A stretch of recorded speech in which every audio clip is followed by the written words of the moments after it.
دیکھیں، فتح مکہ اسلام کی تاریخ کی شاید سب سے بڑی کامیابی تھی۔ ہر طرف جشن کا سما تھا، لیکن اس خوشی کے سائے میں ایک ایسی آزمائش چھپی ہوئی تھی جو مسلمانوں کے ایمان کو جڑ سے ہلانے والی تھی۔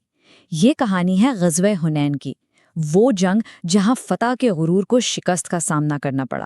تو پھر سوچنے کی بات یہ ہے کہ مکہ کی فتح کے بعد نئی مسلم ریاست کے لیے سب سے بڑا خطرہ کیا ہو سکتا تھا؟ اس کا جواب ہمیں لے جاتا ہے وادی حنین کی طرف۔ چلیں، پہلے حصے میں دیکھتے ہیں کہ فتح کے فوراً بعد حالات کیا تھے اور کون سے نئے مخالفین تھے جو اب سر اٹھا رہے تھے۔ آپ اندازہ کریں کہ واقعات کتنی تیزی سے پیش آئے۔ سن 8 ہجری میں فتح مکہ کی خوشی ابھی ٹھیک سے منائی بھی نہیں گئی تھی کہ اسی سال غزوہ حنین کی تلوار سر پر آ کھڑی ہوئی۔ مطلب مسلمانوں کو ٹھیک سے سانس لینے کا موقع بھی نہیں ملا۔ اچھا، تو یہ نئے مخالف کون تھے؟ یہ کوئی اور نہیں بلکہ عرب کے 2 بہت طاقتور قبیلے تھے، بنو حوازن اور بنو ثقیف۔ انہوں نے مکہ کے قریب وادی حنین میں پڑاؤ ڈالا۔ اصل میں ان کے دلوں میں مسلمانوں کے بڑھتے ہوئے اثر و رسوخ کا خوف بیٹھ گیا تھا۔ انہیں لگا کہ اب اگلی باری ان کی ہے۔ اب بات کرتے ہیں جنگ کی تیاریوں کی، جہاں ایک طرف تو لشکر بہت بڑا تھا، لیکن دوسری طرف ایک بہت بڑی آزمائش بھی منتظر تھی۔ مسلمانوں نے 12,000 کا لشکر تیار کیا، اس وقت تک کی تاریخ کی سب سے بڑی اسلامی فوج۔ اس میں مدینہ کے پرانے تجربے کار سپاہی بھی تھے اور مکہ کے نئے جوشیلے مسلمان بھی۔ لیکن آپ جانتے ہیں، کبھی کبھی یہی طاقت کمزوری بن جاتی ہے۔ کچھ لوگوں کے دلوں میں یہ خیال آیا کہ بھئی آج ہمیں کون ہرا سکتا ہے، اور بس یہی غرور کا پہلا قدم تھا۔ دونوں فوجوں کی حکمت عملی میں زمین آسمان کا فرق تھا۔ ایک طرف مسلمان اپنی تعداد پر بھروسہ کر رہے تھے تو دوسری طرف دشمن کا سردار مالک بن عوف ایک بہت ہی عجیب اور خطرناک چال چل رہا تھا۔ اس نے حکم دیا کہ ساری عورتوں، بچوں اور مویشیوں کو فوج کے پیچھے لا کر کھڑا کر دو، تاکہ کوئی سپاہی میدان چھوڑ کر بھاگنے کا سوچ بھی نہ سکے۔ اور یہیں سے ہمیں قرآن کی اس آیت کا سبق ملتا ہے جو جیسے اسی موقع کے لیے نازل ہوئی ہو: تمہاری بڑی تعداد نے تمہیں خوش فہمی میں ڈال دیا، لیکن وہ تمہارے کچھ کام نہ آئی۔ یہ ایک طرح سے پیشین گوئی تھی کہ صرف تعداد سے جنگیں نہیں جیتی جاتیں۔ اور اب ہم کہانی کے اس حصے میں داخل ہو رہے ہیں جہاں سب کچھ بدلنے والا تھا۔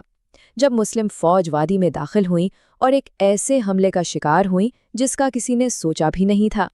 ذرا منظر سوچیں، صبح سویرے مسلم فوج حنین کی تنگ وادی میں آگے بڑھ رہی ہے۔ انہیں بالکل اندازہ نہیں کہ دشمن کہاں چھپا ہوا ہے۔ اچانک وادی کی چوٹیوں سے تیروں کی ایسی بارش شروع ہوئی کہ جیسے آسمان سیاہ ہو گیا ہو۔ اس اچانک حملے نے 12,000 کے لشکر میں ایسی بھگدڑ مچائی کہ سپاہی پیچھے ہٹنے پر مجبور ہو گئے۔ بس چند ہی لمحوں کی بات تھی، جنگ کا پورا نقشہ ہی بدل گیا۔ وہ بڑی تعداد جس پر اتنا فخر تھا، اس افراتفری میں بالکل بے معنی ہو کر رہ گئی۔ لیکن یہاں سے کہانی کا رخ بدلتا ہے۔ اب ہم جنگ کے اس موڑ کی بات کریں گے جہاں قیادت اور ایمان نے ایک بکھری ہوئی فوج کو دوبارہ جوڑ دیا۔ اس بدحواسی کے عالم میں جب زیادہ تر لوگ بھاگ رہے تھے، نبی اکرم صلی اللہ علیہ وآلہ وسلم اور ان کے چند گنے چنے ساتھی پہاڑ کی طرح اپنی جگہ پر ڈٹے رہے۔ ان میں نبی صلی اللہ علیہ وآلہ وسلم کے چچا عباس بھی تھے، جن کی آواز بہت بلند تھی۔ انہوں نے پکارنا شروع کیا، اے انصار والو، اے بیعت کرنے والو، کہاں جا رہے ہو؟ اور اس آواز نے جیسے جادو کا کام کیا، بکھرتے ہوئے لشکر کے قدم روکنے لگے۔ اور اس لمحے کی گواہی خود قرآن مجید دیتا ہے۔ سورۃ توبہ میں آتا ہے، پھر اللہ نے اپنے رسول پر اور مومنین پر اپنی سکینت نازل فرمائی اور ایسے لشکر اتارے جو تم نے نہیں دیکھے۔ یہ آیت اس غیبی مدد کی طرف اشارہ کرتی ہے جس نے جنگ کا نتیجہ ہی بدل کر رکھ دیا۔ اس الہی مدد اور قیادت کی پکار کے بعد گھبراہٹ کی جگہ ہمت اور عزم نے لے لی۔ سپاہی پلٹے، دوبارہ اکٹھے ہوئے اور پھر جوابی حملہ شروع ہوا۔ اب وہ افراتفری ایک منظم طوفان میں بدل چکی تھی۔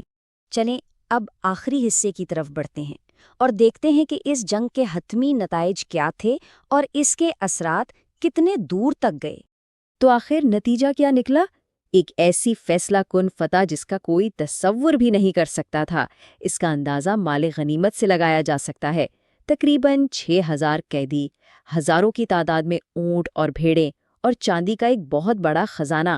یہ سب اس بات کا ثبوت تھا کہ جنگ کا پاسا پوری طرح پلٹ چکا ہے۔ لیکن اس فتح کے اثرات صرف مال غنیمت تک محدود نہیں تھے، بلکہ بہت گہرے تھے۔ اس نے پورے عرب میں اسلام کی دھاک بٹھا دی۔ شکست کھانے والے قبائل نے گروہ در گروہ اسلام قبول کرنا شروع کر دیا۔ سب سے بڑا سبق تو یہ ملا کہ اصل طاقت ایمان ہے، تعداد نہیں۔ اور ہاں، اسی فتح نے اوتاس جیسی آنے والی مہمات کا راستہ بھی ہموار کیا۔ اور اس طرح غزوہ حنین نے تاریخ پر ایک ایسا سبق چھوڑ دیا جو کبھی بھلایا نہیں جا سکتا۔ کامیابی کا راز ہتھیاروں یا فوجیوں کی کثرت میں نہیں، بلکہ اللہ پر پختہ ایمان اور قیادت کی ثابت قدمی میں ہے۔ آخر میں یہ ایک سوال چھوڑے جاتے ہیں کہ حنین کا یہ واقعہ ہمیں بحرانی لمحات میں قیادت، ایمان اور کامیابی کے آپسی تعلق کے بارے میں کیا سکھاتا ہے؟